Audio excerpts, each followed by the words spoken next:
तु वयाहिणं भयाहिणं वन्दामि नमस्यामि सत्कारेमि सम्मानेमि कल्याणं देव्यं जयं सुजसं मथेण वन्दामि मथेण स्वामी वंदामी स्वामी।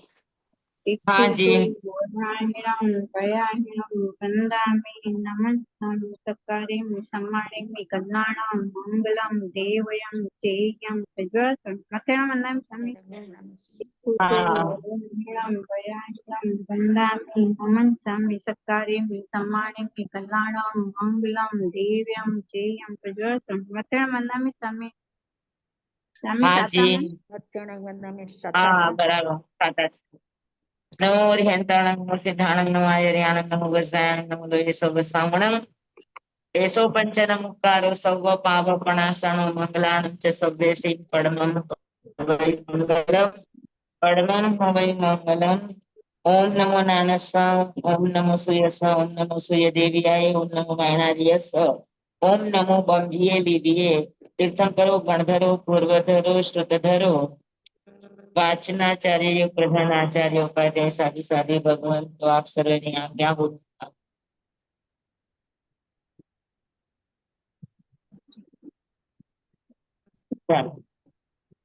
આપણી 8મી ગાથા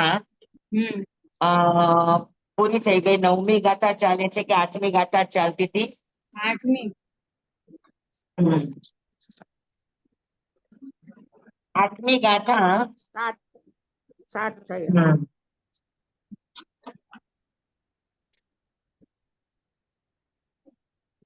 સેપન્નયા અક્ષયસા ગરેવા મોહોદહી વાવી અનંત પારે અણાઈ લેવા અકસાઈ મુકે સકેવ દેવાહી વઈ જુઈમમ।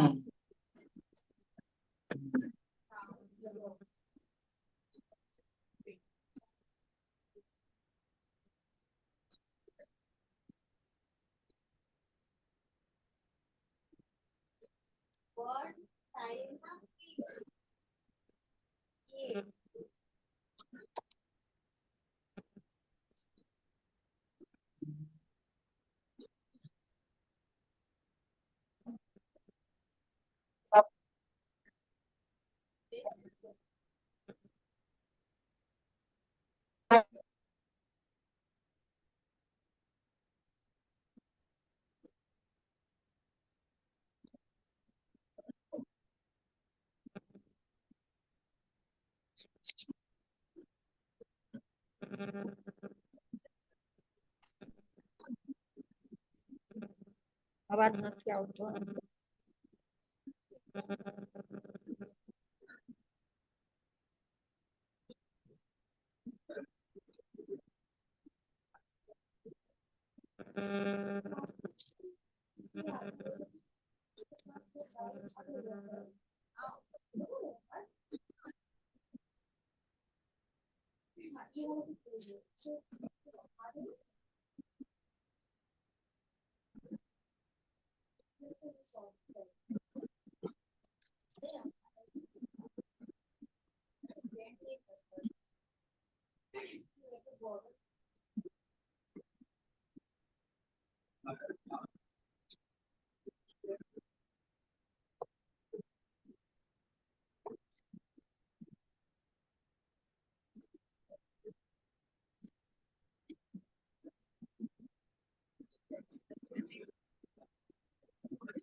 म्यूट છે તમારું म्यूट છે અવાજ નથી આવતો। હા હવે આવે છે અવાજ? હા હા। સેપન્નયા અક્ષય સાગર એવા અક્ષય સાગર એટલે એની પ્રજ્ઞા કેવી હતી ભગવાનની? તો કે અક્ષય સાગર સાગર જેમ અક્ષય હોય એ કોઈ દિવસ પાણી વગરનો ન થઈ જાય સુકાઈ ન જાય એવી રીતે ભગવાનની પ્રજ્ઞા પણ કેવી હતી? તો કે અક્ષય હતી। નાશ પામે એવી નહોતી।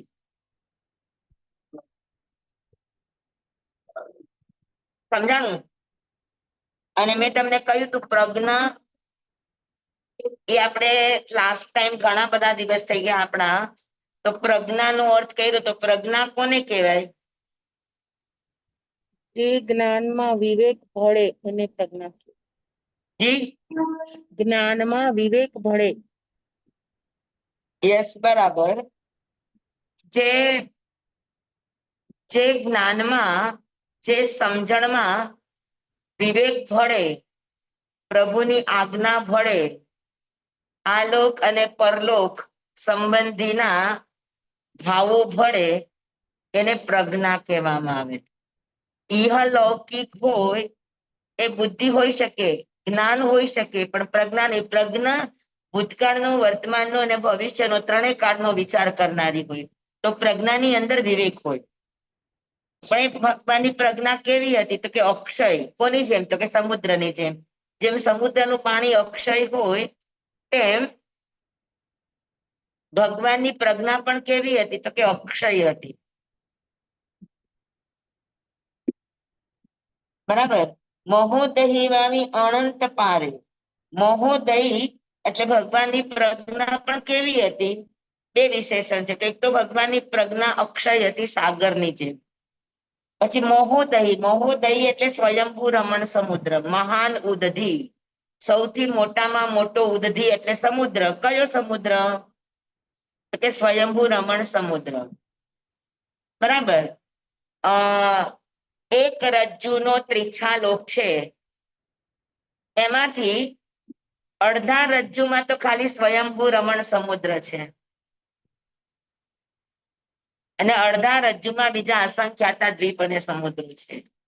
તો સ્વયંભૂ રમણ સમુદ્ર એટલો વિશાળ છે, આ બાજુ પાર રજ્જુ ને આ બાજુ પાર રજ્જુ, એટલે અડધો રજ્જુ તો તમારું ખાલી સ્વયંભૂ રમણ સમુદ્ર. એટલે સૌથી મોટામાં મોટો સમુદ્ર છે સ્વયંભૂ રમણ સમુદ્ર. તો જેમ સ્વયંભૂ રમણ સમુદ્રને પાર કરવો એ કઠિન છે, હા, પાર પામી ન શકાય એવો છે સ્વયંભૂ રમણ સમુદ્ર. એવી જ રીતે ભગવાનની પ્રજ્ઞા પણ કેવી છે? તો કે મહોદયી અનંત પારે. એનો ક્યાંય તમને છેડો દેખાય નહીં, તમે એને પાર પામી શકો નહીં, ક્યાંય તમને અર્થથી ઈથી સુધી દેખાય નહીં, એવી ભગવાનની પ્રજ્ઞા છે. હા, એવું કહેવાય કે કોઈ પણ એક વિષય સમજી લે કે મારો આ એક વિષય છે, તો આની ભૂતકાળની પર્યાય, આની ભવિષ્યની પર્યાય, ખાલી આ એક ગરવા, એક ચશ્માના ઘર વિશે અગર કોઈ પણ કેવડી ભગવાન એની પ્રજ્ઞાથી વાત કરવા માંગે તો આયુષ્ય પૂરું થઈ જાય સાંભળનારનું અને કહેનારનું બધાનું, તોય આને કહી ન શકે. આની પૂરી વાત કહી ન શકાય. સમજાય છે તમને?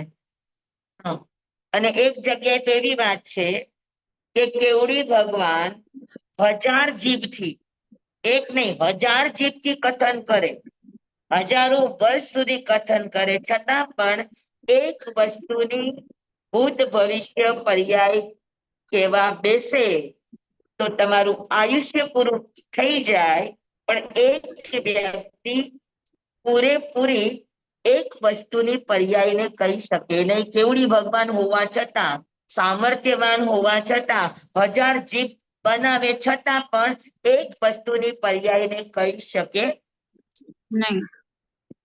નહીં. એટલી એક વસ્તુની પર્યાય. હવે એક વસ્તુની પર્યાયને કહી ન શકે તો કેવળ જ્ઞાન તો બધા જ પદાર્થોને જાણે છે, અને બધા જ પદાર્થોની પર્યાયોને ભૂત અને ભવિષ્યને કેવા બેસે તો કેટલા વર્ષો લાગી જાય? વર્ષોના વર્ષો, અનંત. અને છતાં પણ વાત તો અધૂરી ને અધૂરી રહે, એટલો પાર ન પામી શકે. અનંત પારે એટલે શું? એટલી એની અનંત દિશાઓ છે કે એને પાર જ ન પામી શકે. તે ભગવાનની પ્રજ્ઞા અક્ષય તો હતી, એના પોતાનામાં ક્યારેક ક્ષય ન થાય એવું એનું કેવળ જ્ઞાન હતું. પણ એ કેવળ જ્ઞાન કદાચ કોઈ વાતને કેવા બેસે તો કેવળ જ્ઞાની પણ એને પાર ન પામી શકે. જાણે ખરા, જુએ હમ. ખરા, એને દેખાય ખરા, એને સમજાય ખરા, પણ કહી ન શકે. કેવા બેસે તો આયુષ્ય ઓછું પડે. ઓછું. અને એટલા જ માટે કૃપાળુ દેવે અપૂર્વ અવસરની વાત, અપૂર્વ અવસરની અંદર કહ્યું છે, જે પદ શ્રી સર્વજ્ઞ દીઠું જ્ઞાનમાં, જે પદ શ્રી સર્વજ્ઞ દીઠું જ્ઞાનમાં, કહી શક્યા નહીં પણ તે શ્રી ભગવાન જો. દેહ સ્વરૂપને અન્ય વાણી તે શું કહે, અનુભવ ગોચર માત્ર રહ્યું. તો આને કહેવાય અનંત પારી. મહોદય એટલે જેમ સ્વયંભૂ રમણ સમુદ્રનો તમને સામ સામે કિનારો દેખાય નહીં, કિનારો જ નથી દેખાતો તો તમે એને પાર કઈ રીતે પામી શકો? એવી જ રીતે ભગવાનની પ્રજ્ઞાનો પણ તમને છેડો દેખાય નહીં, અનંત પારે. અનંત પાર કરી જાઓ તો પણ, અનંત પાર કરી જાઓ તો પણ તમે એના જ્ઞાન અને પ્રજ્ઞાને તમે સમજી ન શકો. એવી ભગવાનની સર્વજ્ઞપણાની પ્રજ્ઞા હોય. સમજાણું બધાને બરાબર? જી સમ. હા, તો ભગવાનનું પન્નયા એટલે પ્રજ્ઞા કેવી હતી? તો કે સાગરની જેમ અક્ષય હતી અને મહોદહી વાવી. મહોદહી વાવી એટલે સ્વયંભૂ રમણ સમુદ્રની જેમ અપાર. ગંભીરતા વાળા હતા, જાણતા હતા બધું જ, પણ છતાં બધું કહી ન દે. ગંભીર હતા. તો ગંભીર સ્વયંભૂ રમણ સમુદ્રની જેમ જેની પ્રજ્ઞા ગંભીર હતી અને અનંત પાર તમે પાર ન કરી શકો એવી હતી. આખું આ એના જ્ઞાન વિશેનું જ છે આ ગાથા. અણાઈલે, અણાઈલે, આઈલે એટલે કચરો અને અણાઈલે એટલે નિર્મળ. તો જેની પ્રજ્ઞા, જેનું જ્ઞાન કેવું હતું? તો કે બિલકુલ નિર્મળ હતું, આર પાર. જેમ કોઈ સમુદ્રમાં એવું હોય કે નીચેનું તળિયું તમને દેખાય, એવી જ રીતે ભગવાનના જ્ઞાનમાં પણ ક્યાંય રજ મેલ કે કોઈ મલિનતા નહોતી. એટલે ભગવાનનું જ્ઞાન કેવું હતું? તો કે અણાઈલે, અણાઈલે એટલે એકદમ નિર્મળ, એકદમ આરપાર. અકસાઈ, અને એ નિર્મળ હોવાનું કારણ શું હતું? તો કે ભગવાન અકસાઈ હતા. કચરો જે પણ આપણા જ્ઞાનમાં આવે છે, કસાઈના કારણે આવે છે. અગર કસાઈ નથી તો તમારું જ્ઞાન પણ શું હોય? તો કે જ્ઞાન પણ નિર્મળ. સમજાણું? તો અણાઈલે એટલે તમારી પ્રજ્ઞા કેવી હતી? તો કે એકદમ નિર્મળ, એકદમ આરપાર. અને અકસાઈ એટલે કસાઈથી રહિત હતી, અકસાઈ હતી. શું કામ? તો કે મુકે ઘાતી કર્મોથી મુક્ત હતી. ઘાતી કર્મોથી આપની પ્રજ્ઞા મુક્ત હતી. એટલે જ્ઞાનાવરણીય કર્મના એક પણ આવરણ પ્રભુની પ્રજ્ઞા ઉપર, જ્ઞાન ઉપર નહોતા.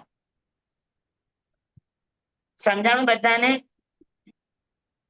મુક્તિ એટલે મુક્ત. કોનાથી? તો કે ઘાતી કર્મથી મુક્ત. ઘાતી કર્મથી મુક્ત એટલે કેવી હતી? તો કે અકસાઈ પ્રજ્ઞા હતી. અને અકસાઈ પ્રજ્ઞા હોવાથી કેવી હતી? તો કે અણાઈલે, આર પાર, નિર્મળ. સમજાય ગયું બરાબર બધાને? હા. સ્વામી, અને સ્વામી, હાજી, મિચ્છામી હા દુક્કડમ. બોલો. સ્વામી, અમે તો અણાઈ લેવા કસાય ભીખુ બોલીએ છીએ. ભીખુ બોલો તો પણ ચાલે, અને ઘણી ગાથાઓમાં મુખ્ય બોલે, અને ઘણી ગાથામાં ભીખુ ને બાજુમાં મુખ્ય શબ્દ પણ હોય. અચ્છા, એટલે ભીખુ એટલે પણ ત્યાં 8 કર્મથી મુક્ત ભીખુ જ કહો ગણવા તો એવું ભગવાન મુખ્ય? સાધુ તરીકે લેવાનું. અચ્છા, અચ્છા સ્વામી, તમે એવું સત્યમ, તમે એવું સત્યમ. હા, ભીખુ બધાને શબ્દ હોય હા તો સાધુ લેવાનું, હા. અને મુખ્ય શબ્દ લ્યો તો ઘાતી કર્મથી મુક્ત હતી. બરાબર? હા, તમે એવું સત્યમ. અને સત્યવતી હોય જોઈમાં કેવી હતી? તો કે શક્ય એટલે સત્વેન્દ્ર. દેવાહી વય એટલે દેવાધિપતિ. દેવોના અધિપતિ. દેવોના અધિપતિ કોણ? તો કે શક્રેન્દ્ર, ઇન્દ્ર મહારાજા. તો દેવોના અધિપતિ સકેવ એટલે શક્રેન્દ્રની જેમ જુઈમમ ભગવાન કેવા હતા? તો કે તેજસ્વી હતા. કેવા હતા? તેજસ્વી. તેજસ્વી એટલે કેવા તેજસ્વી? તો કે ભક્તામૃત સ્તોત્રમાં આપણે કહીએ છીએ ને કે દેવતાઓ ભક્તામર પ્રત મૌલિ મણિ પ્રભાણા મોદ્યોતકમ દલિત પાપતમો વિતાનમ. તો એ ગાથામાં કે છે ને કે ભગવાનના શરીરની ક્રાંતિ, ભગવાનના શરીરનું તેજ કેટલું હોય? તો કે ભગવાનના ચરણમાં જ્યારે દેવતાઓ નમસ્કાર કરે તો એના મુકુટના જે મણીઓ છે એ મણીઓમાં કેટલો પ્રકાશ હોય. દેવતાઓના મણી છે. આપણા હા મૃત્યુ લોકના સોના ચાંદી અને હીરા જવેરાત કરતા દેવલોકનું આ બધું એકદમ બ્રાઇટ, એકદમ તેજસ્વી છે. તો એવા તેજસ્વી દેવતાઓના મુકુટના મણી પણ ભગવાનના ચરણમાં વંદન કરે તો નિસ્તેજ લાગતા. ભગવાનના શરીરમાં, ભગવાનના પગના નખમાં પણ એટલી ચમક હતી, એટલી ક્રાંતિ હતી. બસ ઈ જ વાતને કે છે કે દેવાધિપતિ, દેવાધિપતિ એટલે ઇન્દ્ર મહારાજાની જેમ જુઈમમ એટલે ભગવાન કેવા હતા? તો કે તેજસ્વી હતા, દ્યુતિમાન હતા. એટલે એની પર્સનાલિટી, એનું મોઢા ઉપર એનું તેજ એકદમ ચમકતું હતું. ધૂતી એટલે ડ્યુટી એટલે ચમક, ગ્લો, ગ્લો. ઘણા ના કે તમારા ફેસ ઉપર બહુ જ ગ્લો લાગે. ગ્લો એટલે તેજ, જી સ્વામી. પર્સનાલિટી. તેજસ શરીરની એકદમ નિર્મળતા. તો એના મોઢા ઉપર ગ્લો આવે, કાંઈ પણ લગાડ્યા વગર, ક્રીમ લગાડ્યા વગર.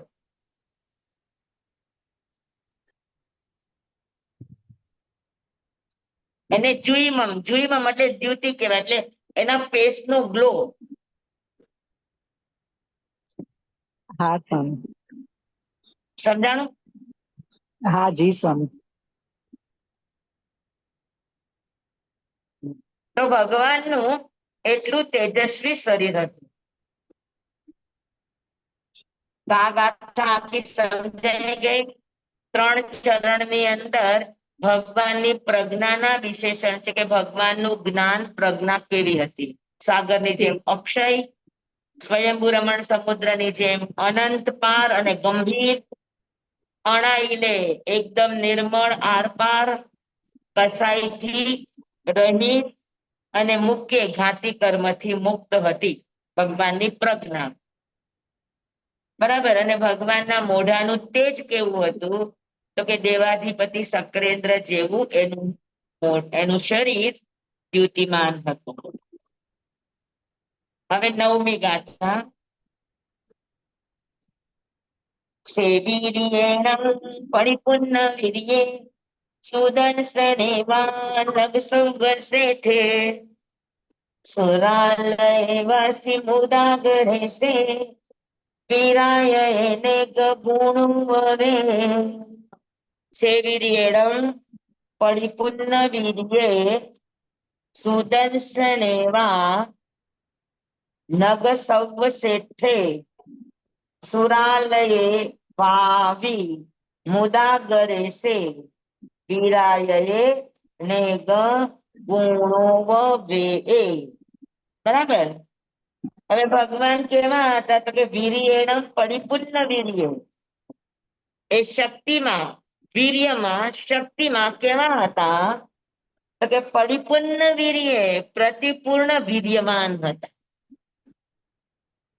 તમે બોલો છો ને અનંતું જ્ઞાન છે, અનંતું દર્શન છે, અનંતું ચારિત્ર છે, અનંતું તપ છે, અનંતું ધૈર્ય છે, અનંતું વીર્ય છે. વીર્ય છે. વીર્ય છે એનો અર્થ એ છે કે એની શક્તિ સર્વથા ખુલી ગઈ હતી. એના સામર્થ્યમાં, એની શક્તિમાં કોઈ પણ જાતની અંતરાય, કોઈ પણ જાતની બાધા હતી નહીં.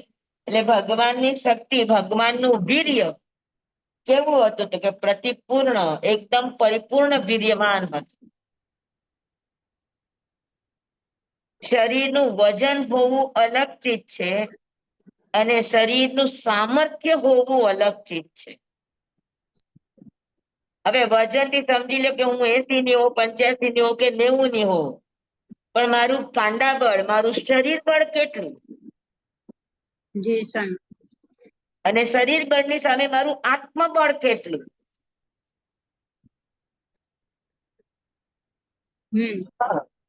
તો અમને ગુરુદેવ એક વાત અમને પોતે પ્રેક્ટિકલ કરીને બતાવતા. ઓલો વજન કાંટો હોય ને, વજન કાંટો, તો વજન કાંટામાં જેટલું આપણા શરીરનું વજન આવે, હા, અને પછી ઈ કાંટાને આમ ખાલી બે હાથે આમ પકડે, તો શરીરનું જેટલું વજન હોય ને એટલું ખાલી આમ કાંટો હાથમાં આમ પકડે ને એમાં એટલું વજન આવે. વિચારો તમે. મારા શરીરનું 80-85 કિલો વજન હોય અત્યારે સમજી લો, અને હું આમ કરું ને તો મારા હાથના સામર્થ્યનું વજન કેટલું આવે? માંડ 15-20 કિલો આવે, એનાથી વધારે ના આવે. જી સ્વામી. અને અમે ગુરુદેવનું નજરે જોયું હતું કે એનું કઈક 61-62 કિલો હતું, અને એને ઈ વજન કાંટાને આમ હાથમાં બે હાથે આમ પકડ્યો તો એનું વજન પણ 61 કિલો આવ્યું. ઓહો. જી તમે સ્વામી. પ્રયોગ કરી જોજો તમારા ઘરે વજન કાંટો હોય તો. જી સ્વામી. આ સામર્થ્ય કહેવાય, આ બળ કહેવાય, આ વીર્ય શક્તિ કહેવાય. જી બરાબર. સ્વામી. હા. તો વીર્ય શક્તિ એ આપણું અનામત વીર્ય છે. અને એ વીર્ય ગમે તેવા સંઘર્ષો આવે, સમજી લો કાનમાં ખિલ્લા નાખ્યા હોય અને છતાં કાંઈ ન થાય, આપણું શરીર ગમે એટલું મજબૂત હોય પણ કાનમાં ખિલ્લા તે લોખંડના નહીં, છે સળીના જ, પણ એ કાનમાં નાખે તો આપણે મૃત્યુ પામે, અને એની જગ્યાએ ભગવાન અડીખમ ઉભા રહ્યા. હા, ચંડ કૌશિકે એના ઉપર દ્રષ્ટિથી સાપનું ઝેર ફેંક્યું, ડંખ મારીને ઝેર આપ્યું, છતાં પોતે અડીખમ ઉભા રહ્યા. આને અનંત વીર્ય કહેવાય. સમજાણું કે એનું સામર્થ્ય એટલું છે કે ગમે તેવા સામે પરિબળો ઉભા થાય પણ છતાં એ પોતે અડીખમ ઉભા રહી શકે. એને કોઈ પણ જાતની અસર ન થાય, દેવતાઓના ડગાવ્યા છતાં પણ ડગે ને. આ બધાને વીર્ય કહેવાય. શરીરની સ્વામી શક્તિને વીર્ય ન કહેવાય. હા, સ્વામી મથ્યાણંગ વંદામી મિચ્છામી દુક્કડમ. સ્વામી એને સહન શક્તિ કહી શકીએ? હા, સહન શક્તિ કહેવાય. સામર્થ્ય જે છે એને સહન શક્તિ પણ કહી શકાય. સહન શક્તિ એનો અર્થ જ ઈ છે, સહન શક્તિ એનો અર્થ જ ઈ છે કે તમારા હમ. શરીરમાં સહન કરવાની તાકાત કેટલી છે, એ વીર્ય ઉપર નિર્ભર કરે. અચ્છા, એ વીર્ય ઉપર નિર્ભર કરે. સહન શક્તિ વીર્ય ઉપર નિર્ભર કરે. આપણે અત્યારે ધ્યાનમાં જઈએ ને અને આપણું ખાલી ખાલી આપણી નાભી ખુલવાની શરૂઆત કરે ને તોય આપણે સહન ન કરી શકીએ એવા અનુભવ થાય. એની માટે પણ અપૂર્વ વીર્ય જોઈએ. અચ્છા, અચ્છા. અને એ વીર્ય વીર્ય ઉપર તમારું તમારી ધીરજ ઉપર નભે, તમારી નિર્ભયતા ઉપર નભે. અચ્છા. નહીં તો તમે છોડી છાડીને બેસી જાઓ. જે પણ જી થશે સ્વામી. પૈડાઈ દેવાશે એવું એની પાસે સામર્થ્ય હોય. એ ડગી ન જાય. તમે દેવતાના ડગાવ્યા ડગે નહીં ને આપણે તો મચ્છરે થોડીક વાર વધારે બેસે તો આપણે ડગી જઈએ. તો આ આપણા વીર્યની કચાશ છે.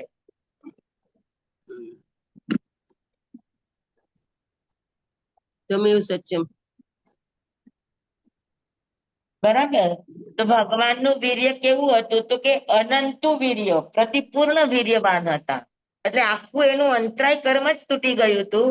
તો દાનાંતરાય, લાભાંતરાય, ભોગાંતરાય, ઉપભોગાંતરાય કે વીર્યાંતરાય, અંતરાય કર્મની કોઈ પણ પ્રકૃતિનો ઉદય ન હોવાના કારણે ભગવાન કેવા હતા? તો અનંતુ વીર્ય, અનંત શક્તિમાન હતા, અનંત વીર્યવાન. ભગવાનના સામર્થ્યને કોઈ ચેલેન્જ ન કરી શકે. ચેલેન્જ કરનારો નાનો પડે પણ ભગવાનનું વીર્ય ટૂંકું ન પડે.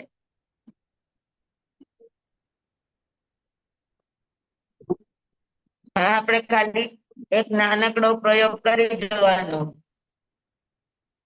કે આપણે થોડીક વાર આમનામ સ્થિર જ રહેવાનું છે, કાંઈ કરવાનું નથી. થોડીક વાર કરી જુઓ, તરત જ આપણે હલી જશું, તરત જ આપણે ડગી જશું. જ્યારે ભગવાનમાં ડગવાની વાત ના આવે. આ વીર્ય કહેવાય. વીર્ય એટલે અંદરની શક્તિ, અંદરનું સામર્થ્ય, આત્માનું અંદરનું સામર્થ્ય હોય એને વીર્ય કહેવાય. નહીતર ઓલા બળ કહેવાય, શક્તિ કહેવાય. ઉત્થાન, બળ, કર્મ, વીર્ય, પુરુષાકાર, પરાક્રમ કહીએ ને એ વીર્ય. સમજાય કે બધાને? હા, તો ભગવાન કેવા હતા તો કે પ્રતિપૂર્ણ વીર્યવાન હતા. એમનું વીર્ય સર્વથા ખુલી ચૂક્યું હતું. પ્રતિપૂર્ણ વીર્યવાન હતા. એની ડાયરીમાં ઇમ્પોસિબલ કે અસંભવ નામનો કોઈ પણ શબ્દ નહોતો. બરાબર. પછી સુદર્શન એવા નગ સૌ શેઠે. સુદર્શને એટલે સુદર્શન, નગ એટલે પર્વત, સૌ શેઠે તો કે જેવી રીતે નગ એટલે પર્વતોમાં સુદર્શને સુદર્શન મેરુગીરી સર્વશેઠે સર્વશ્રેષ્ઠ છે, એવી રીતે બધા જ પ્રાણીઓમાં ભગવાન મહાવીર સ્વામી કેવા હતા તો કે સર્વશ્રેષ્ઠ હતા. સુદર્શન મેરુગીરી, મેરુ પર્વત કેટલા?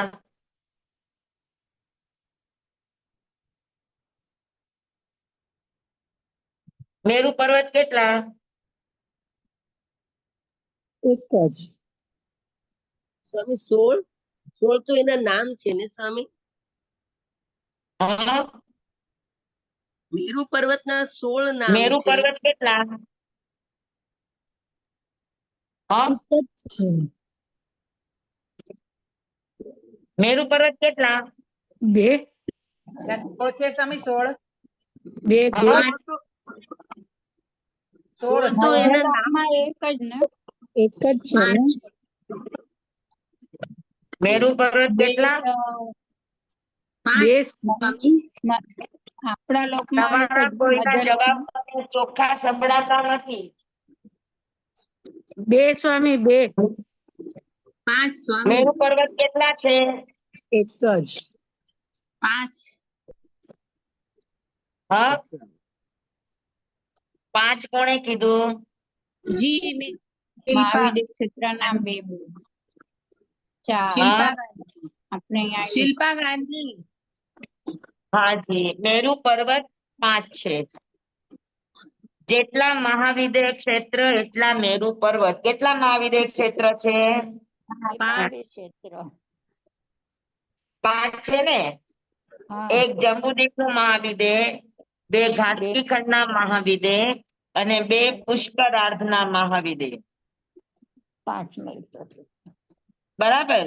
તો મેરુ હા. પર્વત કેટલા થયા? 5. 5 મેરુ પર્વત થયા. તો મેરુ પર્વતમાં પણ સર્વશ્રેષ્ઠ મેરુ પર્વત કયો? સુદર્શન. સુમેરુ. હા, સુદર્શન ગીરી. સુદર્શન મેરુ પર્વત ક્યાં આવ્યો? ભરત ક્ષેત્રમાં. ક્યાં આવ્યો? ભરત ક્ષેત્રમાં. ભરત ક્ષેત્રમાં. હા. ભરત ક્ષેત્રમાં તો છે જ ને? મહાવિદ્ય ક્ષેત્ર.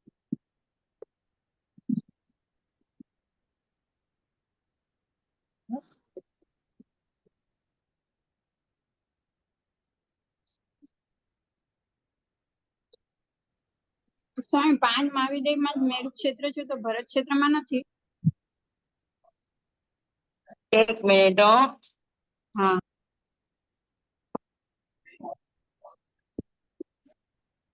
આ જોઈ લો. આ જમ્મુદ્વીપમાં મેરુ પર્વત, ભરત હા. ક્ષેત્રમાં નહીં. આ 2 જમ્બુ. ઘાટકી ખંડમાં મેરુ પર્વત. હા. આમે જે નિંદા કર્યા જ નહીં. હા. હા. અને 2 પુષ્કરાર્ધમાં. તો કેટલા મેરુ હા. થયા? 1, 2, 3, 5. 4 અને 5. પાંચ. બરાબર. હા. એમાં આ 4 મેરુ પર્વત એ 84 કે 85,000 યોજનના છે. ત્યારે આપણો જંબુદ્વીપ નો આ મેરુ પર્વત છે એ 1,00,000 યોજનનો છે. કેટલાનો? 1,00,000.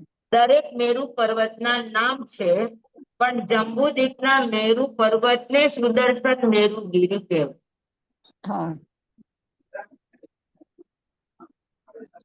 સૂર્ય અને ચંદ્ર પછી ઘાસકી ખંડના હોય, પુષ્કરાર્ધના હોય, લવણ સમુદ્રના હોય, કાળો દધી સમુદ્રના હોય કે જંબુદ્વીપના હોય, જેટલા પણ ચર જ્યોતિષ છે ફરનારા સૂર્ય ચંદ્ર એ બધા જંબુદ્વીપના મેરુ પર્વતની પ્રદક્ષિણા કરે છે.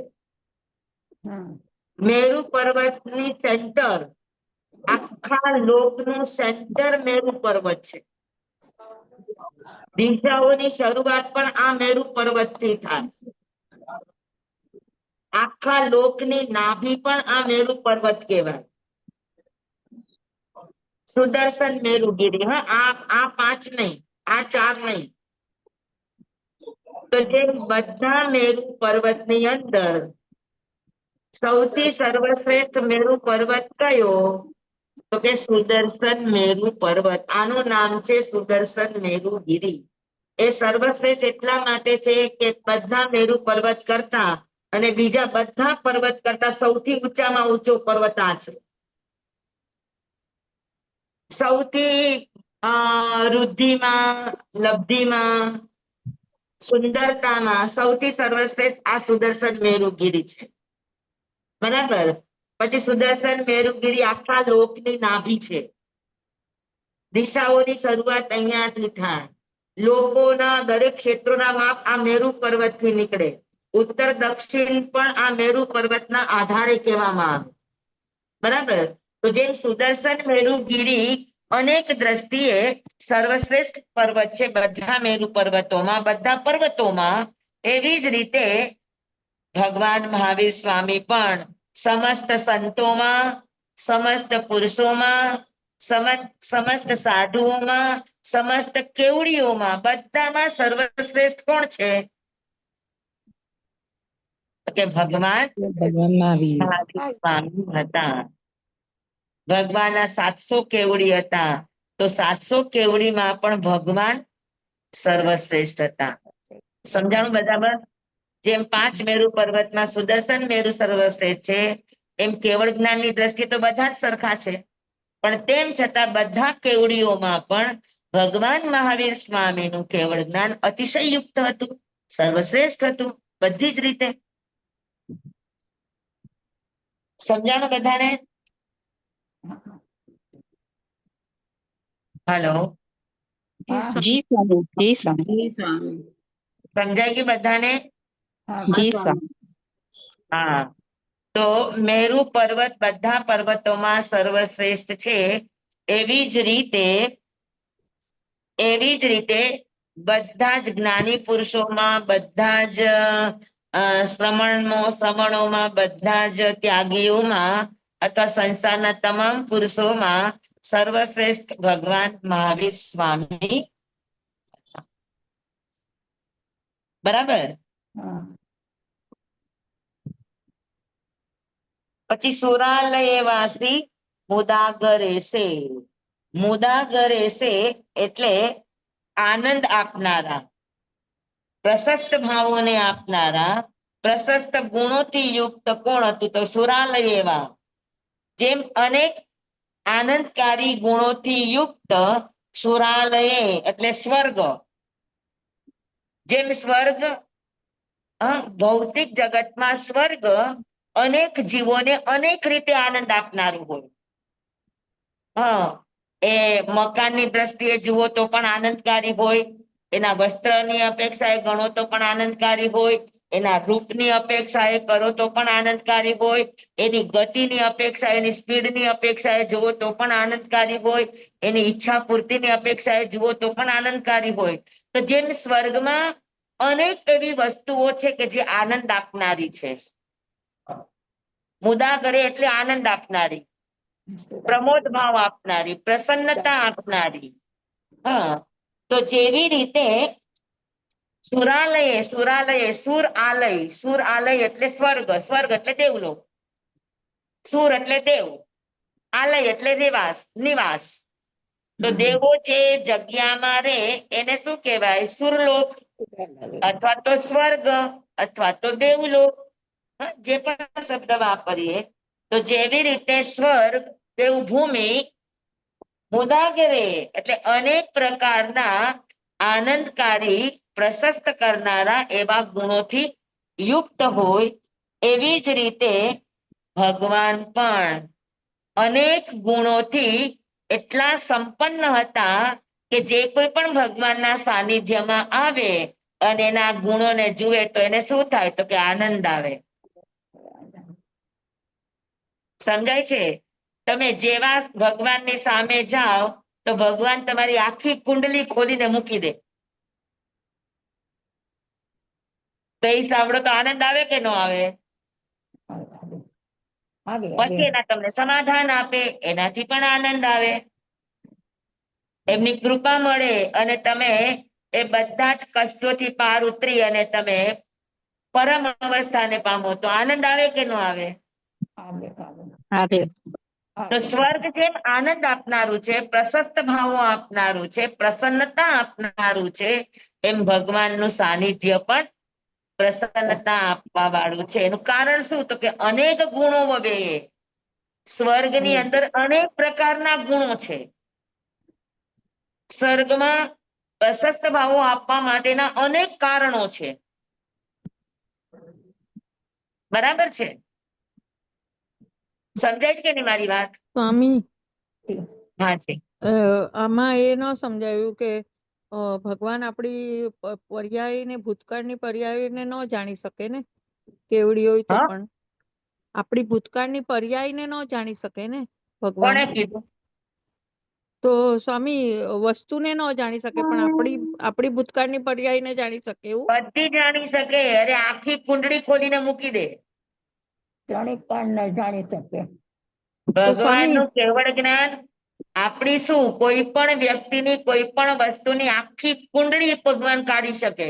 બધી એનું પર્યાય અનંત ભૂતકાળ ને અનંત ભવિષ્ય ભગવાનની સામે જેવું જાય એટલે એ બધાના એક્સરે પડી જાય.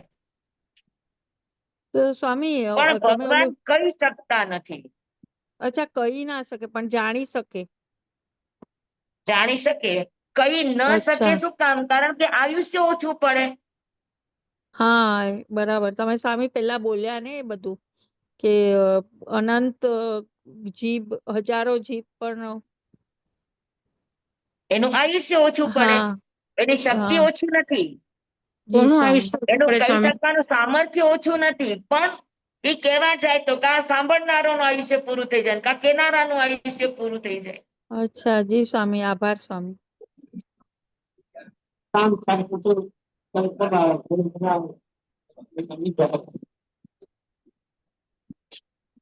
સમજાણું બધાને?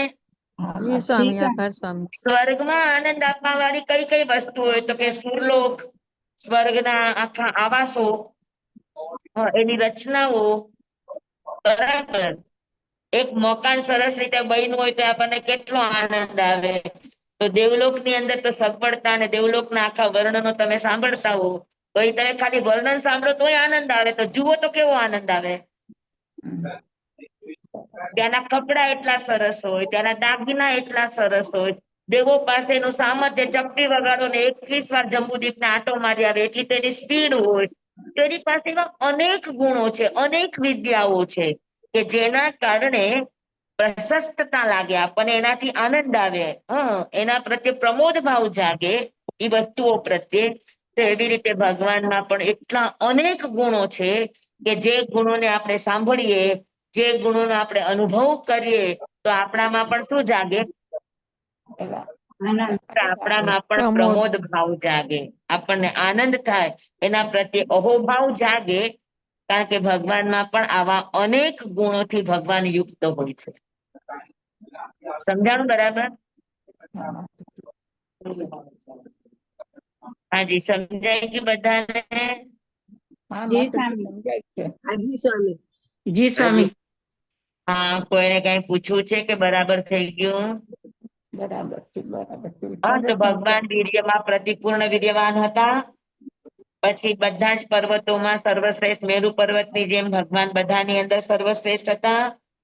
પછી સ્વર્ગની સમાન મુદાગરે આનંદ દેનારા, પ્રમોદ દેનારા, પ્રશસ્ત ભાવોને દેનારા એવા વિરાય એટલે સુશોભિત હતા સ્વર્ગલોકની જેમ. એનું કારણ શું? તો કે અનેક ગુણો વડે અનેક પ્રકારના ગુણોની અપેક્ષાએ, અનેક પ્રકારની દિવ્યતાની અપેક્ષાએ જેમ સ્વર્ગલોક આનંદ દેનારું, પ્રશસ્ત ભાવ દેનારું હતું, એવી જ રીતે ભગવાનમાં પણ એટલા બધા વિશિષ્ટ અનેક ગુણો હતા કે એના સાનિધ્યમાં આવનાર બધાને શું કરી દેતા? તો કે પ્રમોદ ભાવથી ભરી દેતા, પ્રશસ્ત ભાવોથી ભરી દેતા. થઈ ગયું બરાબર બધાને? જી સ્વામી. હવે હવે જે પૂછી સુનમની ગાથા આવશે એ બધી મેરુ પર્વતને લઈને આવશે કે મેરુ પર્વતમાં કઈ કઈ વિશેષતાઓ હતી, શું શું વિશેષતાઓ હતી અને ભગવાનમાં એ કઈ કઈ વિશેષતાઓ હતી. હવે એ બેનું કમ્પેરિઝન થશે. હા, આપણી 9 ગાથા પૂરી થઈ. હવે 10મી ગાથાથી માત્ર મેરુ પર્વતનું જ વર્ણન આવશે. 10, 11, 12, 13, 14 ગાથા સુધી 14 ગાથા સુધી મેરુ પર્વતનું વર્ણન છે. ઊંચાઈની દ્રષ્ટિએ, વિભાજનની દ્રષ્ટિએ, બરાબર. પછી વનોની દ્રષ્ટિએ, વર્ણની દ્રષ્ટિએ, દેવી દેવતાઓના માટે એની દ્રષ્ટિએ, પછી ઔષધિઓ છે એની દ્રષ્ટિએ, હા, પછી એની જે રચના છે આ બધાની દ્રષ્ટિએ એક એક દ્રષ્ટિથી વાત કરશે કે મેરુ પર્વત કઈ કઈ દ્રષ્ટિએ સર્વશ્રેષ્ઠ છે. હા, તો એવી રીતે ભગવાન પણ કઈ રીતે સર્વશ્રેષ્ઠ છે એની સરખામણી થશે. બરાબર? જી સ્વામી. તો આજે આટલું રાખશું, પછી મેરુ પર્વતની એક સાથે લેશું બધી ગાથાઓ. જી જી સ્વામી. સ્વામી. જી સ્વામી. હા? ઓકે. 10 થી લઈને 14 ગાથા, 4 ગાથા આપણે એક જ દિવસમાં થઈ જશે. ભલે. હા સ્વામી. હા, તો આજે હા. આટલું રાખીએ આપણે. જી. જી સ્વામી. આ ગાથા ક્યારે લેશો સ્વામી? હા, આ ગાથા ક્યારે લેશો? સોમવારે.